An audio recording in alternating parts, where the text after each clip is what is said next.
vie na ye atikala nango asunga libota asunga batu voilà asala pe biloko emona na mokili oyo aréalize oyo ezali babiloko oyo akanaki ko réaliser olandi. Donc c'est un peu ça. Mettre au robaline bato balobaka que ceux qui par exemple azui porte-monnaie to valise ba condition exigeant bango basi sango kala le même jour. Non, muto azora valise du bonheur mbongo sila la même jour te pesa na mbongo ebele olandi non ba boîte ba hôtel ba ndumba ba batu ozonga teke du bonheur ezali pona vie mobimba magique nde ezali bambongo ya mikie o mutu a se défendre na ta mukie mais ezali malamu te na suka nango ya porte-monnaie mike wana ezalani ebendaka mutu makila na kati ya nzoto ben de sang. Olandi nzoka na côté ya métaphysique bayebisi biso mutu azali na 5 litres ya makila ntango koli ekomi grand garçon ezalaka na condition esi la même jour parce que ezali ya bokoko te bokoko na biso ezali mpona bonheur yango biso ezali ke porte-monnaie du bonheur valise du bonheur mais source ya provenance nango ezali nkodia nkodia ezali source ya provenance ya bezwi ya libota ya moto bino topesaka mbongo ya kisi te topesaka mbongo ya bokoko ndeko dani ozolanda malamu nayebi ke bandeko baza libanda ya mboka mpe na kati ya mboka bazolanda topesaka oyo ezali porte-monnaie du bonheur oyo ezali valise du bonheur oyo ezali trousse du bonheur oyo ezali sacoche oyo bapapa bamemaka me ya bonheur oyo ezali basaki oyo bamama bamemaka ezali ya bonheur parce que biso ezali mpona vie ya mobimba ezali mpona kolia esila te ezali mpona kotia na babanke ezali mpona kotonga bandako ezali mpona kosala yo oza héritier ozwi gérance ya lupango wana ezali obligatoire parce que ezali ayant droit na kati ya ndako wana olandi na sens donc richesse ancestrale pe bozwi ya bokoko ezali bozwi oyo mutu tu azali na droit ya kozwa yango sauf à comprendre que mutu tu aza na droit ya kozwa yango acontacte ke conseil bandoko conseil bazali apumbwaka aliaka bato ayebaka te bato mosusu na peye mosusu mutu akosala makambo na ye me alati ye soza mpoza okata balia babengi metamvoye mutu mosusu alotaka kaka bandoto moko ya mabe mibali bazobima na ye azobima na basi.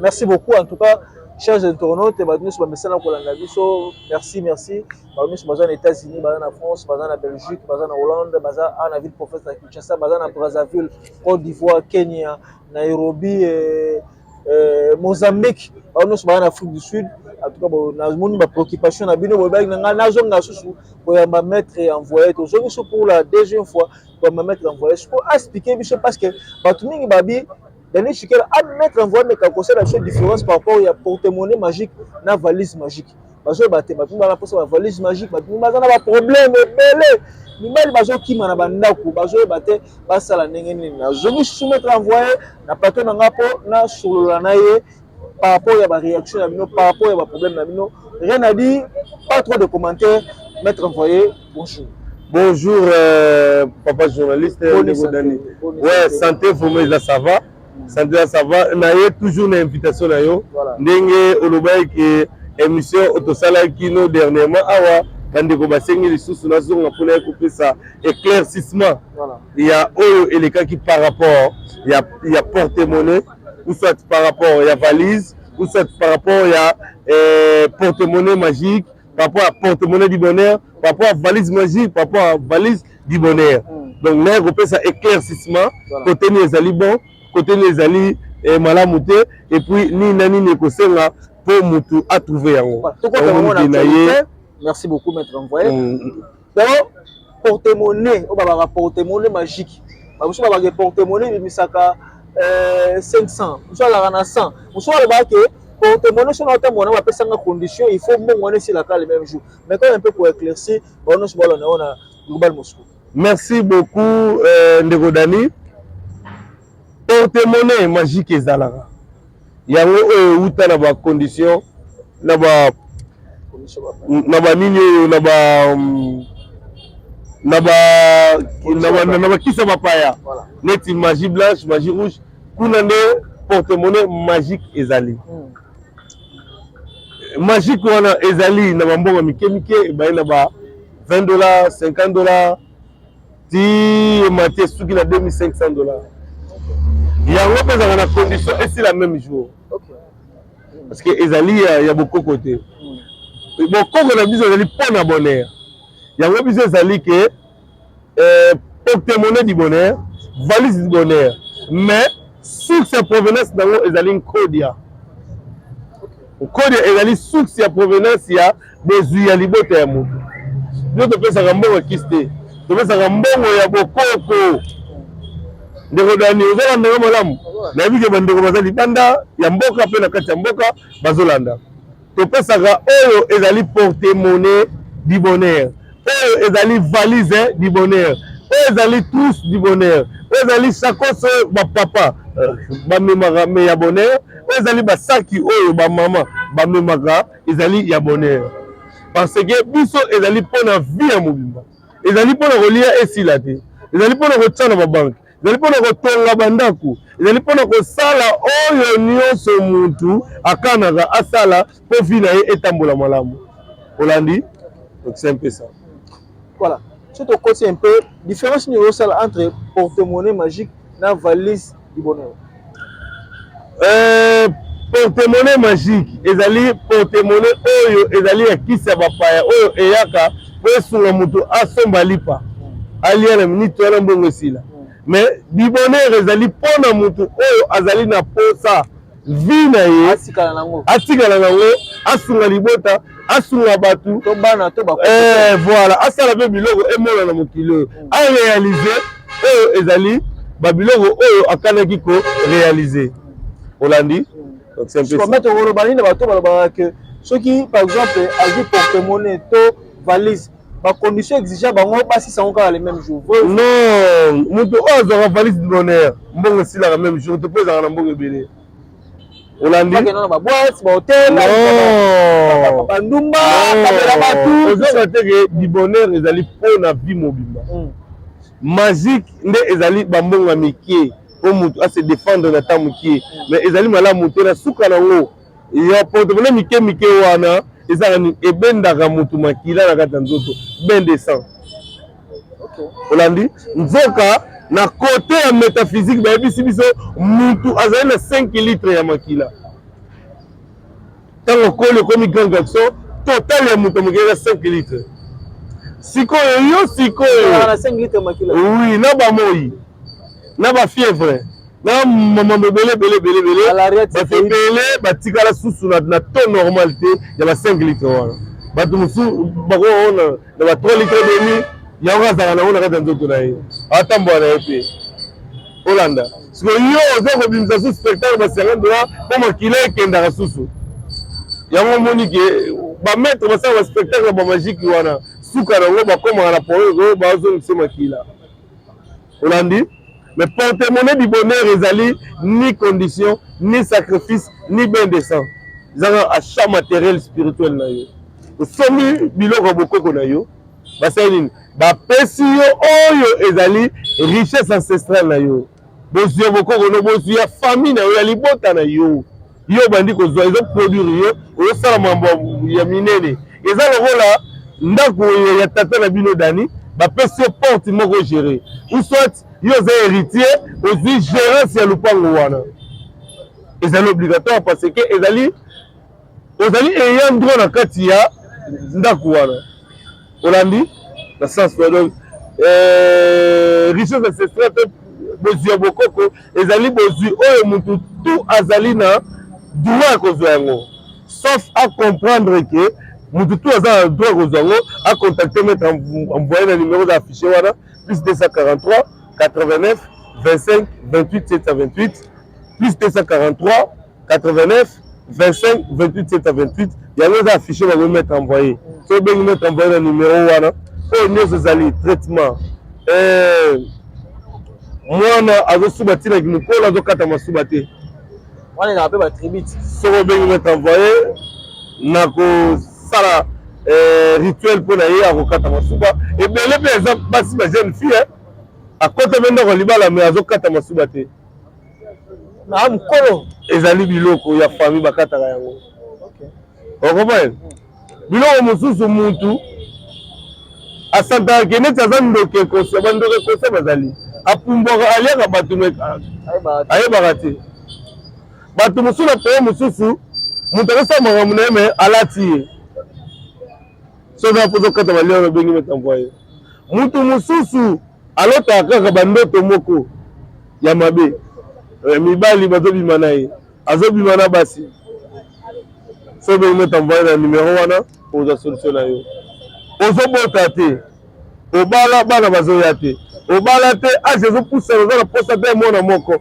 ozobota ye te contacte maître envoyé maître envoyé apesaka moto mwana ya mai te ya mokili te ya wapi te pardon ya mwana ya mai te mwana ya mystique te maître envoyé apesaka motu mwana te me atraitaka motu spirituellement et puis physiquement ntango okende kosangana na partenaire no bokozwa mwana bino nzambe asalaki ekomba te na se ya moyo oyo tokomaka baekomba suite baréalité ya makambo elekaka na mokili oyo olandi ndeko dani donc c'est un peu ça maître envoyé topusana mwa moke eza na bato ebele bazobenga ngai babi tuna mpena maître envoyé bien parce que toolinga toyeba avant moto aentame domaine moko songolo topakala akoluka mpe ayeba maître envoyé yo atake maître atake grand maître lelo ozobake deja ozokoma docteur voilà eloko nini okoki koyebisa na monde entier bao lelo bazokende kaka na bakisa mindele bazobosana pouvoir na biso ancestral oyo eza bokoko oyo lelo nyonso wamena yango ozokoapporte yango likolo eloko nini koyebisa surtout bato nini baza na libanda ya mboka bafere attention ya kwa différence nini ozopesa lelo entre kozala na pouvoir na biso ya mboka na pouvoir ya bapaya différence ezozala nini.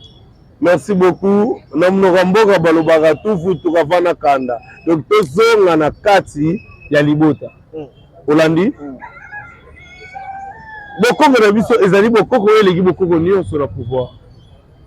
Na ndenge nini? Ezali magie noire, ezali magie suprême, ezali magie oyo ezalaki seule magie oyo nzambe asala, ezali magie noire.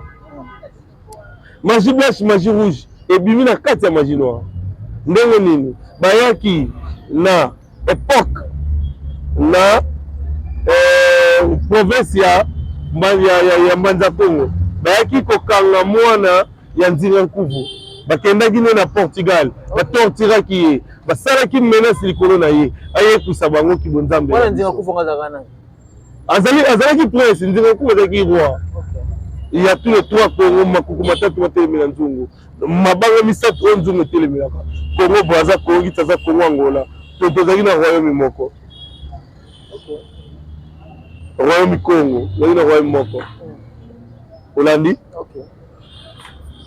Alors parce que tozalaki na royaume Congo na royaume Luba olandi à l'époque royaume Congo ndenge ezalaki royaume oyo ezalaki plus puissant yango royaume oyo ebimisi bantumi ntangwa nde banani neti ba mama Vita Kimpa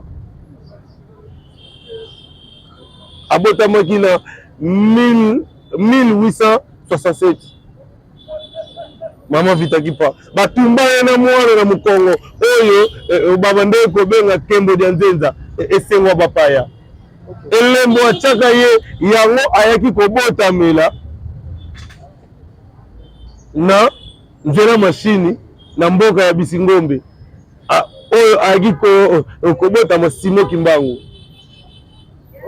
ozolanda bantumi ntango wana bautaki na roi Congo parce que tozalaki na roi Congo premier roi Congo nde roi Congo kozwa baroi Nzinga Nkuvu bamama Nzinga donc baroi ti mambo ya royaume ekosila bamama Kipavita bayekoya bamama Nzinga Kipavita seri ya royaume roi Congo bazalaki batumbai na age ya 22 ans na mwana na mokongo Kembo dia Nzenza ndenge tosola boye parfois bato mosusu bakoyeba lisusu foto ya mama Vitaki Pate soki moye eza na régime akoki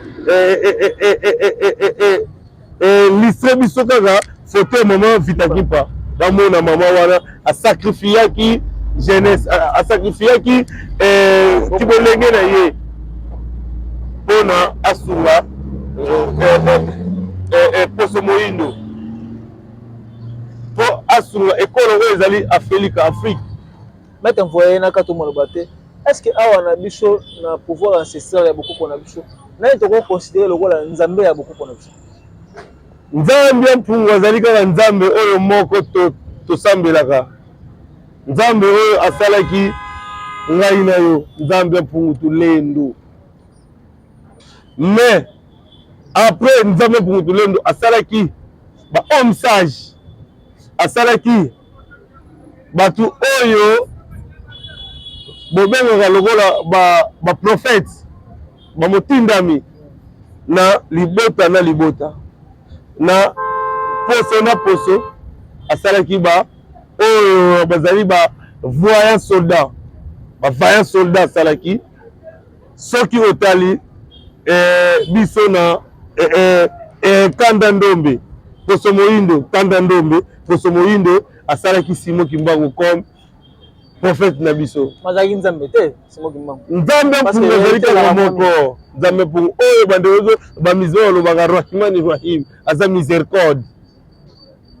Mais à part ye atiaki ezali lokola président de la République azali moko. Mais ba ministre bazali oyo bazo gérer gouvernement. So Simon Kimbangu to classé na mama ki pa vite na rani. Baza banzambe te, baza bantumwa. Ça débat, ça va un débat. Non, baza banzambe te. Baza bantumwa. Na ba coutume na bango par exemple na ba Kimbangiste ba duraka ye. Mama ki pa vite pe ba duraka ye. Siko le maître Kimbangiste ba yebi coutume te, ba yebi histoire te. Ah, oui parce que mutu asalaki église wana azalaki mundibu liangenda. Kimbangu azalaki musingombe. Parce que soko tali nkamba ezali na nzela ya kokota na Mbanza-Ngungu secteur wana nyonso ezali secteur ya bandibu. Kimbangu azalaki musingombe. Donc baza ekolo moko te. Bayibaki histoire koyiba po basala bombongo na bango. Olandinga, donc c'est un peu ça. Surtout la vraie histoire spirituelle ya Congo nani azo ko incarner jusqu'à preuve contraire. Mindele bayelaki biso faux histoire. Biso tosali to yambaki yango. To komisi yango ya biso. Na Bible comme nani yamboka Chikela. Na Bible oyokaki kombo ya mutu moko na kombo Chikela na kati. Azati.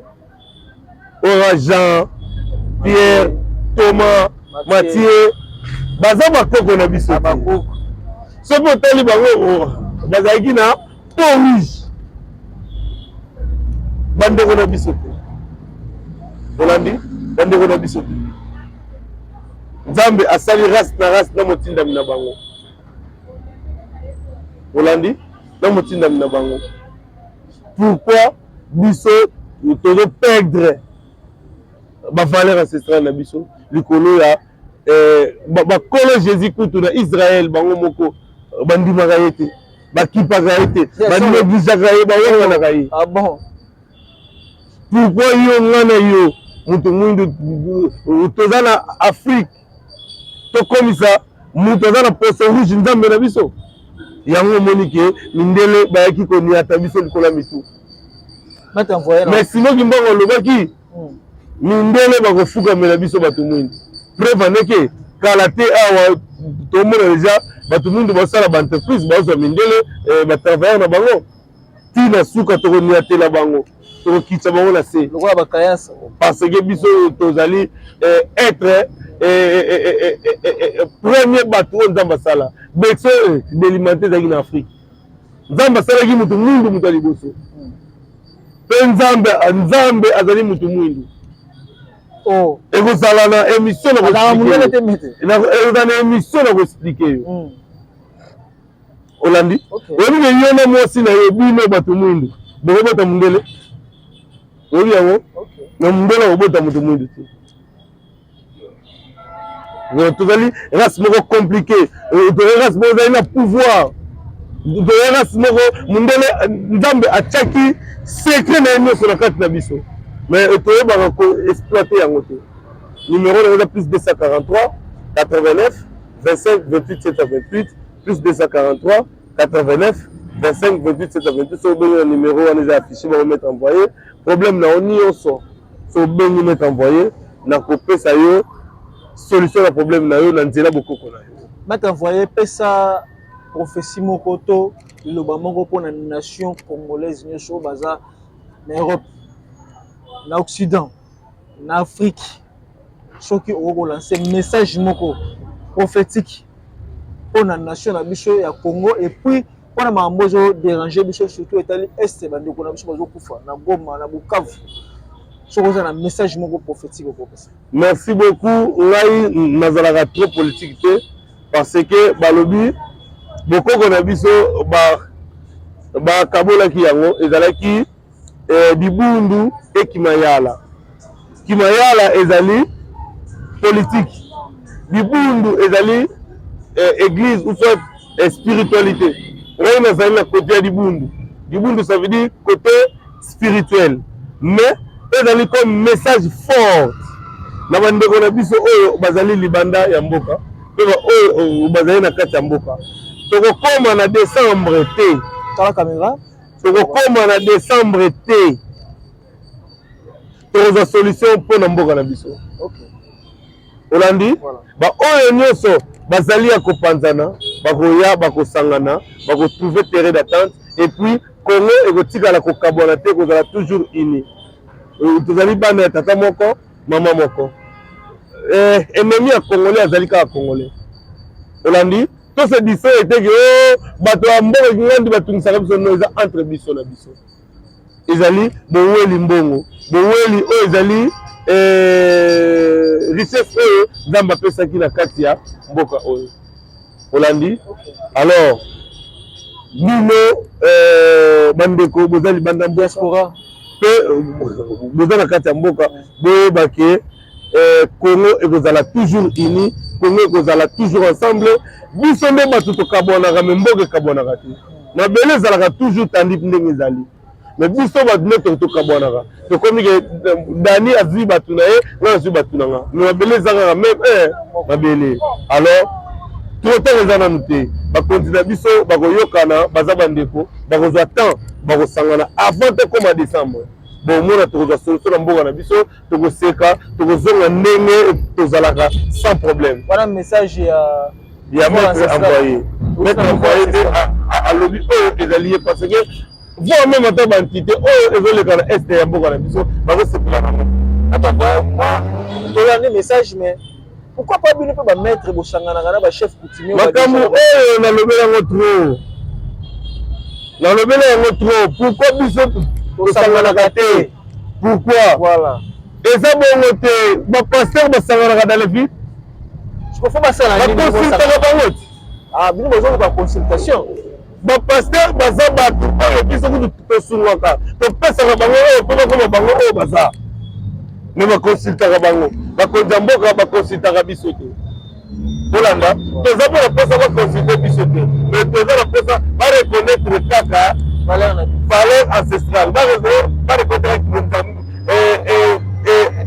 kilo nzambe ya bokoko na biso et puis bakonzi ya mboka oyo akozwa likanisi ya kokomisa église de noir église d'état oyo nyonso ezalaka comme tourmentation na mboka na biso ekosila. Ah bon? Oui. Ok.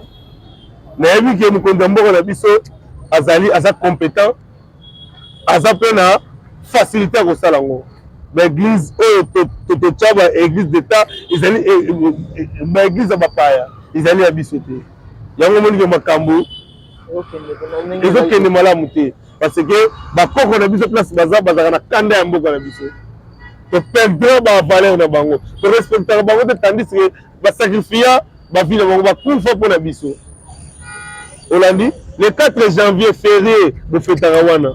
Il a férié à martyr. Parti politique, il y a Abako, premier parti politique, il y a Nani Abiso, Nani, fait Kassavubu. Batu bakufa na martyr place wana, combat place de stade Kamanyola. Tant que batu bakufi wana, fait Mobutu aye, après ce combat stade de martyr. Tu as vu mon histoire? Nazali muto bokoko, non? Na yebi coutume, na yebi na badate, na yebi nyonso. Et seulement le 4 janvier 1959. Okay. Après le 30 juin, tu as indépendance. Et seulement le 59. Okay. Hollandi, ba oyo mikolo baza bazolanda, bazo comprendre. Merci maître pour un message avant tout comme en décembre 2025. Bon, bako se réunir. Oyo azali na pouvoir, tika na pouvoir.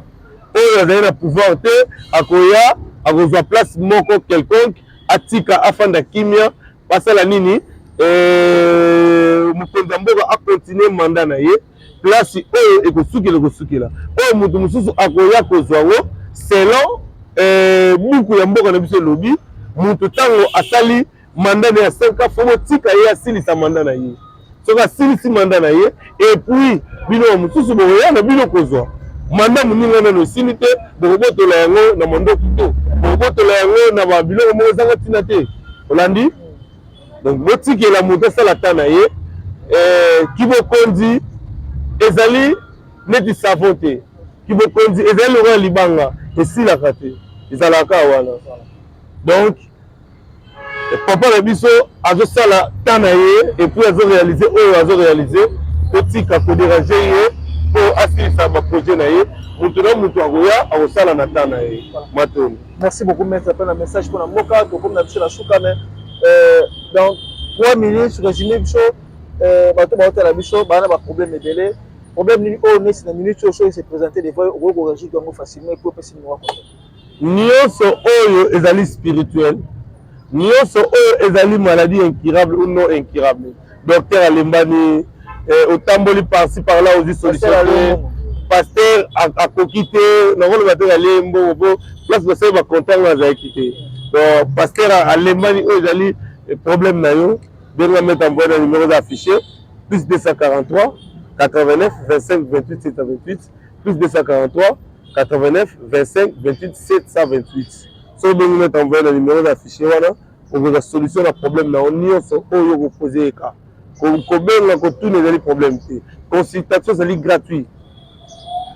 Soki ki ozali na posa basa elo musala na yo okosomba biloko bokoko na yo et puis nyonso ekozala résolu et puis nyonso ekozala malamu mingi. Merci beaucoup maître. Dibanga te nga na bwaka batu te la pesi nanga merci bato nyonso balandaki biso et puis tokomi na suka banimero eza na bande passante wana mobenga maître envoyé ba problème nyonso oza nango oza na problème ya mbongo oza na problème ya finance moi ça kimio mobala kimio et puis c'est là diabète yo tubisa yo AVC et aussi la tête ba AVC mystique pesa ya maître. Oui. O AVC sucre et tension nyonso wana benga mettre envoyer numéro d'affiché wana ya ko solution pour na ba problème na bino nga na suki na nga bongo bye et ciao suite à la prochaine numéro. Merci maître.